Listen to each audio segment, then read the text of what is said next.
Hey everyone, my name is Sean Banks, and for today's session, I actually have a special guest on my show. Her name is Alycia Diggs-Chavis of BlueViolet Energy LLC, and today we're going to be talking about how energy and business correlates. But before we actually jump into today's discussion, Alicia, thank you for joining me today. If you could just let everybody know who you are and what you do. Yes. Thanks for having me, Sean. I really appreciate the opportunity to be here and talk with you. I am the founder of Blue Violet Energy Healing. And after 20 some plus years in the corporate world, I decided to kind of contribute in a different way, working with leaders. So I'm a master energy healer. I'm an intuitive advisor, and I help growth minded leaders, entrepreneurs, solopreneurs tap into their untapped wisdom and potential, into what we all have inside of us, so that they can help to drive their business. They can help to create environments where people want to be or where customers want to be. Um, and that's it in a nutshell. Yeah. Nice. I have a piggyback question. Before we jump into our discussion, Yeah. what led you to find Blue Violet Energy Healing? Like, was there something that happened specifically? There was something that happened. Absolutely. So I'm a little bit older than you are, Sean. Is what You happened don't for look it, so me. don't worry. I appreciate that. What happened for me was I was an empty nester. So my last kid was going to college. I was all happy about that. It was an amazing time for him. And I was happy because I had kind of done my parenting job well, I thought. But then when it came time to drop him off to college, I started feeling some kind of way about it, and I didn't know why. And so I really dove into it. And it was through that process of really kind of leaning into who I was outside of being a mom and someone in the business arena and a wife and a sister and all the other things, that I discovered what my gifts were. And Nice. so it was because I was going through that whole kind of process of really finding myself. I uncovered how powerful it can be when you find yourself that way. And it just seemed like a natural fit to apply that to the business world, because I spent so much time there myself. And I retroactively could look back and see how, if I had had the tools that I found within myself when I was a leader in the business world, then I could have done things a whole lot different in some ways, and maybe even gotten better results. Not that I didn't get good results in my business, but Right. better is always better, right? Yes, it is. And I definitely want to dive in more into what could have went different back then that you wish you would have known that you know now. And to Mhm. start off this discussion, the first question I want to ask you is, in business, like how does business and energy correlate? Yeah. So we are all energy. Every one of us, we're pure energy. And businesses are made up of people. And so That's everybody true. coming into that business brings their energy and contributes to the energy of the business. So in a certain sense, they're one and the same, right? And energy Right, is the combined, business is the combined energy of the people in the right, organization. Um, you may have heard that saying that any organization, any business is a reflection of its leader. yes. And so whatever the leader's energy looks like, if it's scattered, if it's confident, if it's spacey, whatever it is, you'll find that the organization, the company, has those elements, because that leader is kind of driving that and contributing that energy in a big way to the business. So to me, they're one and the same. I don't separate them. And I think that's why it's so important to think about our energy as the leaders, because we have we have an impact and an influence that sometimes is invisible and we don't even realize. That is very true, especially when we have different kinds of leaders out there. Mm-hmm. And when I surf LinkedIn, there's always the debate of there's introvert leaders and then there's extrovert leaders. Which ones are the best? And I think it always depends on the people that that leader is leading. And I kind of want to get your 2 cents on that. Like, what are your thoughts about that? And if you're an introvert, like how does that work with energy when you're just that person that keeps their thoughts and feelings to themselves? Yeah. So I think the first, it's a great question. Is it better to be an introvert or an extrovert? And the way I look at it is one's not better than the other. The most important piece is knowing yourself in that way, knowing what your tendencies are, whether they're introverted and extroverted, and then being able to match that to what you need out of the organization. And like you said, to the group, right? To your team and to the business and what you need to be. Because Right. it you could be an introvert that is not necessarily really verbal or really vocal, but an organization may call for that at times, right? You can be an extrovert whose thoughts are out there all the time, and in some cases that could be good, but in other cases that could lend to chaos in the organization, because you might think you're thinking out loud because you're an extrovert, but other people might take that as direction and go off and start doing things when you never intended it that way. So in a lot of ways it's situational, and the key is knowing your own knowing where you fall on that spectrum and when to be which, right? That is very true because it takes different people or different leadership styles at different times in order Yep, to effectively lead a team or an organization. Um, absolutely. so, so that being said, from your point of view, like how is energy transferred? So I like to look at energy transfer kind of in from two ways. One, there's kind of that intentional transfer of energy, that whether you're a leader or just a non-leader person, anyone in your daily life, to your kids, to your friends, whatever, there's that intentional transfer of energy. So not only are we energy, but everything really is energy. So when you think about thoughts, when you think about our words, when you think about song, when you think about art, it all has an energy to it.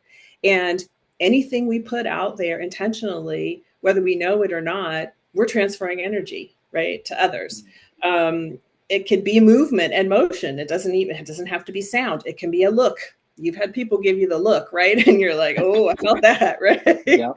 So it can be through all of those things. All of that carries an energy. So that's kind of the intentional way that we put it out there. The unintentional side of it, I look at it as how we might take energy in. So we tend to take energy in sometimes intentionally, but sometimes it's unintentional because um, we are naturally, as energetic beings, absorbing from other people.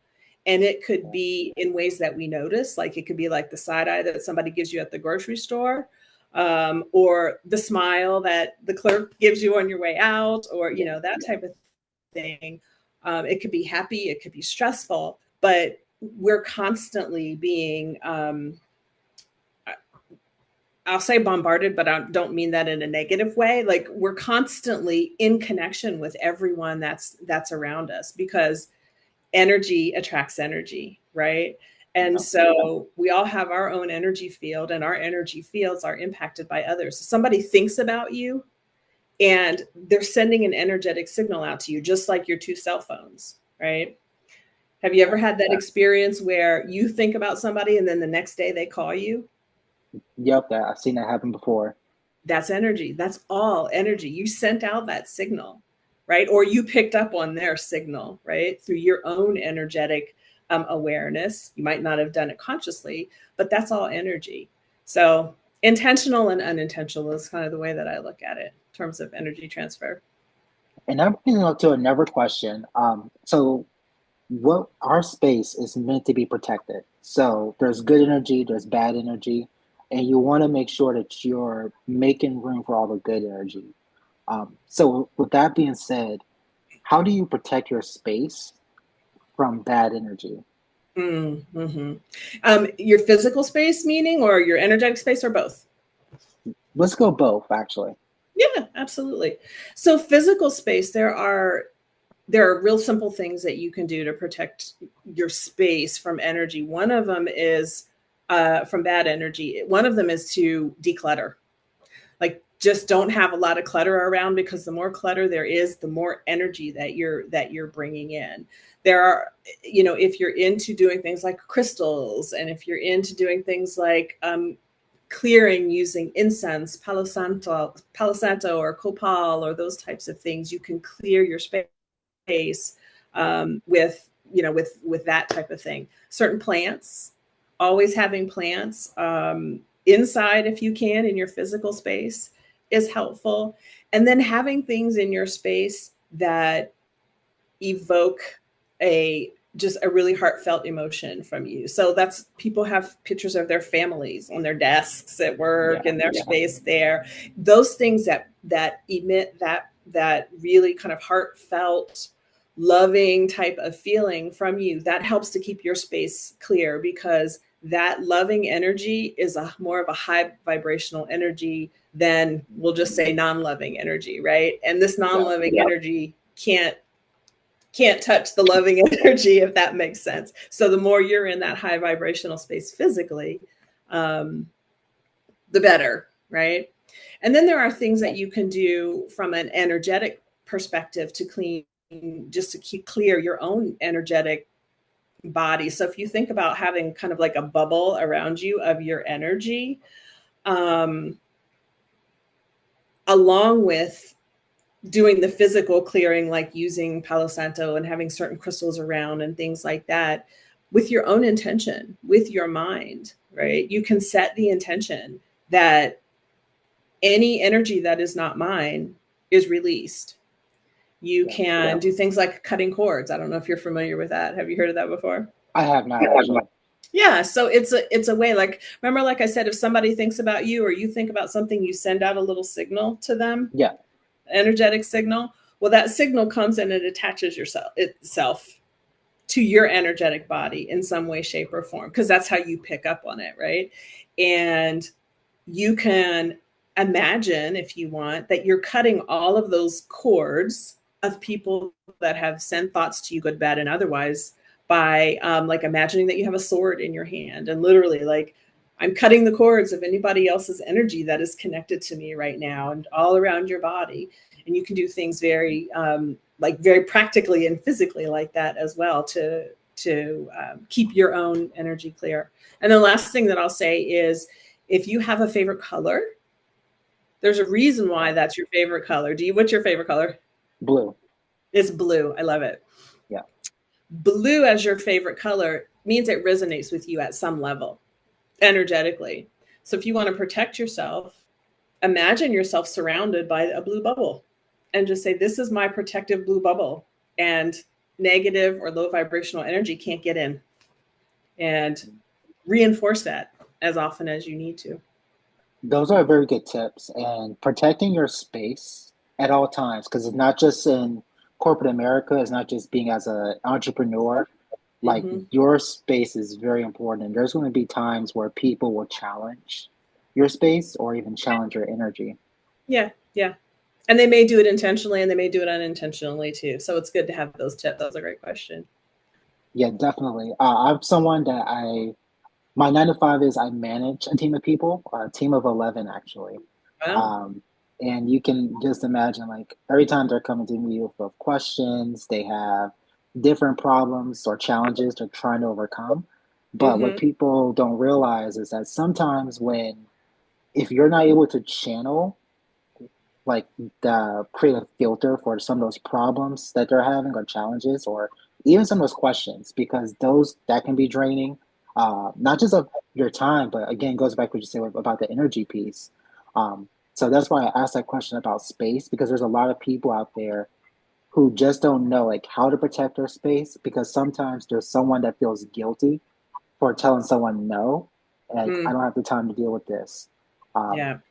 so I feel like that's a very relevant question, especially for business owners, because we're doing a lot of sales out here and we're trying to bring in customers. But what people don't realize is there's always that one customer that brings bad energy. And like you say, it may be intentional or it may be unintentional. But we gotta learn how to manage that, because that's all a part of mental health, and that can Right. also lead to burnout. Absolutely. Absolutely. Well, and the number one key to that, just in general, whether you're in your space, whether you're in an office space, or whether you're wandering out in the world, is doing your own energetic work, so that your vibration, your own energetic vibration, is at a level that it doesn't matter who's walking around you, and it doesn't matter who is sending those those thoughts out to you or who you encounter, that you're able to be in a state and be in a place where that energy doesn't impact you. It doesn't even get you. It's almost like you're an airplane flying up here and there's a person down on the ground throwing a rock trying to reach you. It's not going to get you. That makes sense. So that brings me to my next question is typically, how do you start your mornings to get you in that right mindset and that right energy set to start your Mm, day? yeah. I'll tell you what I do not do. I try not to do. I'm not always perfect at this, but I try not to pick my phone up first thing.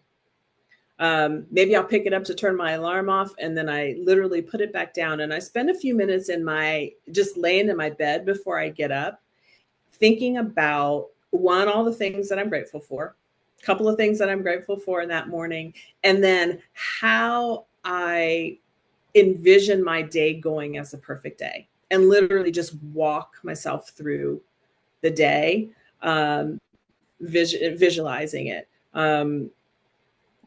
There's that saying that, in the morning, the way your energy flows, your day goes. So if Mhm. you start off with the news that's talking all kinds of craziness, if you start off thinking about everything that you have reason to be stressed about, then that's the energy that you're setting for yourself for the day.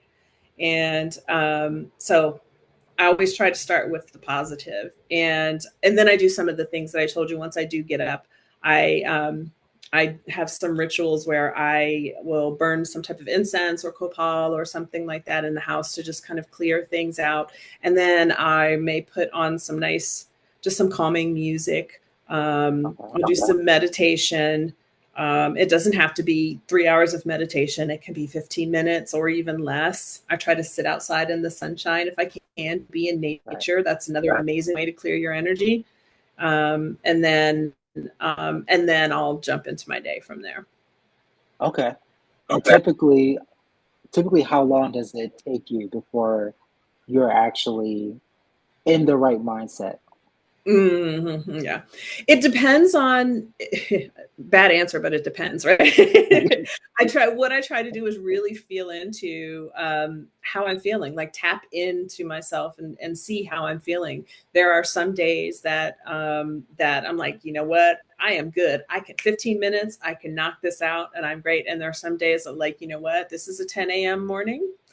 And meaning I really need to go slow and be easy, and because there's a lot of stuff that I really need to clear. And what I find is that when I do that, and when I can do that, I don't always have the luxury of doing that, but when I can do that and I honor that for myself, the rest of my day goes so much more smoothly.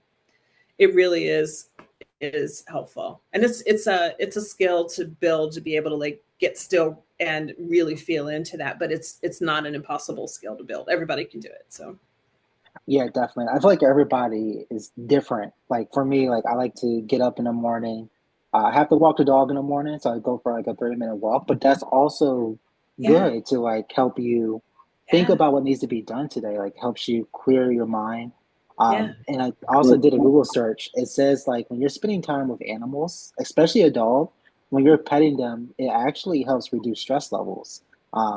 So that's actually some pretty good research for anybody who's listening. So if you yeah, have a dog and you're stressed out at work, it might be good for you to make sure you have that quality time to actually unwind and de-stress, especially after a hard day. yeah. We could have a whole different conversation if you want to do another time around animals and how they actually help energetically. They're very perceptive energetically, and they help without you even knowing it. So that's a totally different topic, but I love that research that you did. No, we can definitely talk about that because I can go deeper into that research. Don't want to do it now just for time Yep. sakes, but that may be worth having a second call about. But that being said, I want to take it to my final question. Yeah. Alycia, you've been in business for some time now for yourself. I'm just curious, what advice do you have for business owners out there today who are struggling with, keeping the peace in their space, working with different people that may intentionally or unintentionally disrupt their energy? Mm-hmm, mm-hmm. That's a great question. And it all comes back to you as the leader. Like it really does start with you. And this applies for whether it's work or whether it's home or whether it's recreational basketball, Yeah. whatever it is, it all really does. It starts with you and you building the muscle memory to be able to handle anything that's coming at you from a very neutral place. Because when we get to the point that we can do that, then our energy level stays like this regardless versus doing the up and down, right? Um, no, can I tell you a story? I'll tell you a story of a leader Yeah, please do. who was, so I was working with a principal in a school, in a middle school, and I was coaching him from a business perspective. And he got on our coaching call one day, and he was like, I could just tell he was like all over the place. He couldn't settle, and I, I just said to him, "What's going on?" And he was like, "I just had a student that pretty much had a tantrum and has just wrecked like the whole office and hit me." And he was like, I just I don't even know what to do. Like I'm frozen. I don't know what to do right now. And I said, can we try something different? Because I knew business coaching wasn't going to be happening at that time. I said, can we try something different? And he said, I'll try it. Yes, absolutely. What? And I said, okay, go home, get out of the space, go home, and just get quiet for me. And then we'll jump back on the call. And so he did. We talked a little bit about how he was feeling in that moment. And then I took him through some exercises to kind of ground him, to calm him down. And then I did an energy healing for him. And I cleared out the energy and the residue of what he had experienced, and just kind of just brought him to a place where he could be neutral again. And then when he was in a good spot, I came back and said, okay, now let's take a look at what was that teaching you? What was that experience showing you? And for him, it was about how he could actually have those kind of things happen and still be okay. Learn how to go through that process, right? So it's the kind of, to sum it up in a nice little package. One, you have to acknowledge what's going on. You can't just sweep it under the rug, because if you sweep it under the rug, then it just builds up. All of it will build up, and it's going to come out in a way that you don't like. And it could be detrimental to your health, like you were talking about, your own mental health. It could be your physical health. It could be you lashing out at people in ways that don't make sense to anybody else, that type of thing. And then get yourself calm. I have lots of tools for that. But then sit back and reflect. And the more that you can sit back and reflect and build the muscle memory around that, then the more you can handle those types of things from a very kind of a neutral place, and your life gets so much easier. Your life gets so much, much easier. And what I found out after the fact, and I did not know this at the time, but doing that energy healing and doing the work with that leader at the time basically stopped him from quitting. He was ready to quit his job. Oh, I didn't wow. know that at the time, but it stopped him from quitting and just walking away and being done with a long standing career where he had been very, very successful. Yeah. So it might seem kind of woo woo talking about the energy work and all this space, but it has really very practical application. And I've seen it over and over and over. Yeah, definitely, especially when it comes to conflict resolution. Like some people, they just like to stay in the conflict or stay in the area of the conflict, and that's just not good for you. Like you have to leave in order for you to get back to a more centered position. Because, like Mm-hmm. you said, that's when things escalate. Because you could lash out at someone, you could say something that you didn't mean to say, and it could just always come back and hurt you or the other person at the end of the day. So Right. sharing that was like really the sharing that story is really good actually, and I'm glad you're able to help that person. Yeah. Hopefully you was able to also remind him of like why you chose to be in that career in the first place, because sometimes we have to remember our why. Mm-hmm. No, absolutely. Absolutely. That was all part of the discussion around, what was this experience showing me? And yeah, he's a great guy, and he's still there to this day. So So it's a good one. Oh, that's great. Well, with that being said, I know we're almost at time, but Alycia, I am going to post your contact information in the show notes of this video. But for anybody that's watching, is there any way that you would prefer for someone to reach out to you? Absolutely. So you can go to my website at bluevioletenergy.com, and there's a way to contact me through there, or you can email me directly at bluevioletenergy@gmail.com. And I'd be happy to chat with you about what you got going on. You can do a little bit of an energy scan for you to see if there's anything that's kind of standing in your way, and maybe get you some help. Yeah, I mean, given today's discussion, I think it's beneficial for anybody to at least do a scan with you and just make sure that they're in the right place energy wise when it comes to handling any type of challenges or hurdles that's in their life, whether it's professional or personal, I would say. Um, Right. because I Yeah. think this is a topic that we get away from a lot, especially when it comes to mental health. And we gotta keep bringing it back to the surface because just because COVID is up doesn't mean that things are things are going to be better. Like you're still going to have those situations where you're going to have the wrong people in your space. We have it all the time. And I think one of the key things, if I could leave you with one thought, is that we have what we need internally to handle anything that comes our way. We just, for the most part, haven't been taught that. And so what ends up happening is that we end up in a place of fear of, oh my gosh, what's going to come at me today? And am I able to handle it? Versus when you really kind of dive in deep to your own energy, your own gifts, your own ability, you realize how truly powerful and wise that you are, and that you have the tools that you need to handle it. So you come at those things from more of a place of, I won't say love all the time, but from a place of, from a neutral place, right? And know that anything coming your way that is seemingly negative, it has a reason behind it, and it's there to teach you a lesson that is for your growth. The universe is always working for us, and when we can shift our mindset to understand that and not look at things from a place of fear, then the world just opens up I feel like that's a very good tip. Like it's not the things that happen to us; things do happen for us for a reason. for Um, us. Absolutely. Yep, and you with got that it. being said, Alycia, thank you for taking the time to have this discussion with me and the discussion with the audience as well. For anybody that's watching, I just want to remind everybody that the landing page for the 3R Summit is now live. This is a 2-day summit for any business owner that's looking to get help in their business, whether it comes to technology, when it comes to finance, operations, or even if you just want to connect with a coach to help you get better personally in business.